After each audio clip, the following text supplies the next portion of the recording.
The courtroom fell into a strange, breathless silence the moment the judge lifted the sealed envelope from the wooden desk. It was the kind of silence that presses against the chest and makes every heartbeat sound too loud. The man standing in chains at the center of the room had already accepted that his life was over. He believed the truth had been buried with his victim, but in that single moment, as the judge prepared to speak, a hidden truth was about to rise from the shadows and shatter everything he thought was safe. Before the story continues, take a moment and ask yourself something simple. Do you believe in kindness, in forgiveness, and in second chances?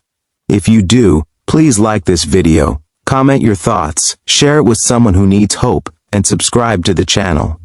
Your support helps stories like this reach hearts that need them most. The man's name was Daniel Ross, and for 2 years he had lived inside a cage of guilt and fear.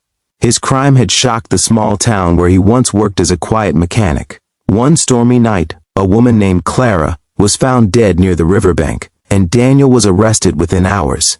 The evidence looked perfect on the surface. His fingerprints were on her car door. Witnesses said they saw him arguing with her days before, and a torn piece of his jacket was discovered near the scene. The town quickly turned against him.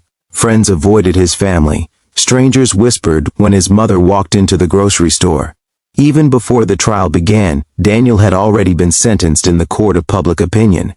Inside the cold walls of the prison, Daniel did not protest his fate loudly. He carried himself like a man already broken, but deep inside, he was not only afraid of punishment, he was afraid that the one secret he had kept his entire life would be exposed, a secret tied to that night. A secret that could destroy the last pieces of dignity he had left.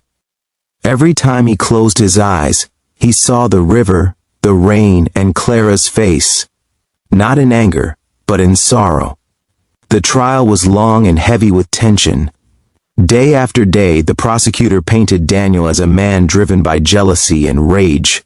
They described him as someone who lost control and committed a terrible act. The defense tried to argue that the evidence was circumstantial, that there were gaps and unanswered questions.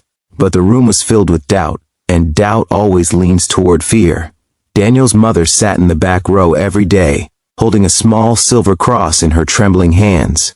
She did not cry loudly. She cried silently, like someone afraid her tears might make things worse. Then came the final day. The courtroom was packed tighter than ever. News cameras waited outside. People wanted closure. They wanted justice. Daniel stood in his place, staring at the floor, believing this would be the last time he saw the sun as a free man. The judge entered with a serious expression and announced that new evidence had been submitted overnight. The room stirred with whispers. No one expected anything new. The case felt finished, but the judge's voice carried a weight that felt different from before. The envelope held a recorded confession, sent anonymously to the court. It had arrived with a handwritten note explaining that the sender could no longer live with the guilt of staying silent. The judge ordered the recording to be played.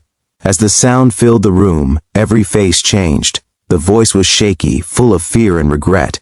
It described a person who had followed Clara that night, not Daniel.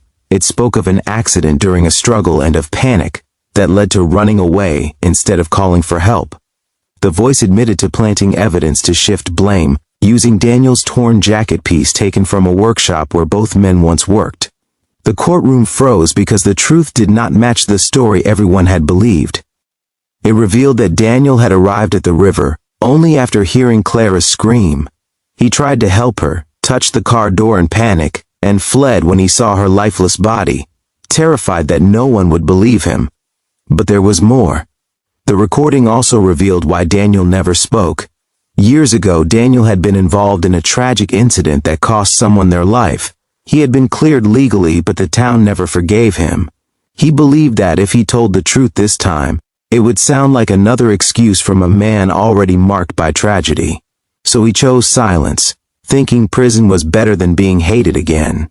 As the judge explained the contents of the confession, Daniel slowly raised his head. His eyes were filled with disbelief and exhaustion, like someone who had been drowning and suddenly felt air touch his lungs. His mother collapsed into her seat, hands covering her mouth as years of fear poured out in one broken breath. Some people in the audience looked away, ashamed. Others stared at Daniel, seeing him for the first time not as a monster, but as a man crushed by circumstances and fear. The judge did not rush the final decision. He spoke about truth, about how fear can twist lives, and about how silence can become its own prison. He declared that Daniel was not guilty of the crime he had been accused of, and ordered his immediate release. The chains were removed from Daniel's wrists. The sound of metal falling to the floor echoed louder than any words. For a moment, Daniel did not move. Freedom felt unreal, like a dream that could disappear if he blinked too hard. Outside the courtroom, the sky had changed. The dark clouds that had hung over the town for weeks broke apart, and sunlight touched the steps where Daniel stood. People watched him pass with mixed emotions. Some still doubted. Some whispered apologies. His mother held him like she had not held him since he was a child. But the greatest battle was not over. Daniel had to return to a world that once condemned him. Freedom did not erase the scars of accusation. It only gave him the chance to heal. In the weeks that followed, Daniel chose not to run from the town that hurt him. Instead, he stayed. He fixed broken engines again. He volunteered at a small community shelter. He helped children learn simple mechanical skills, teaching them that broken things can be repaired if you give them patience and care. Slowly, people began to see him differently. Not as the man accused of murder, but as the man who survived injustice without turning bitter. His story became a reminder that the truth can sleep for a while, but it never dies. Daniel learned something powerful through pain. He learned that fear can silence the innocent, but courage can free them. He learned that even when the world believes the worst about you, your actions after the storm define who you truly are. And he learned that kindness is not weakness, it is strength that grows from suffering. If this story has touched your heart even a little, please pause for a moment and comment below with the words, "Truth always rises." Your comment helps spread this message of hope and justice to more people who need it. Now, as this story comes to an end, let it leave you with one simple thought. Somewhere, someone may be living under the weight of a lie, afraid to speak, afraid to be seen. Your belief in fairness, your support for second chances, and your willingness to listen could become the light that pulls them out of darkness. And if this story moved you, inspired you, or made you feel something deep inside, please like this video, share it with others, and subscribe to the channel. Your engagement is not just a click, it is a voice for kindness, truth, and the power of redemption.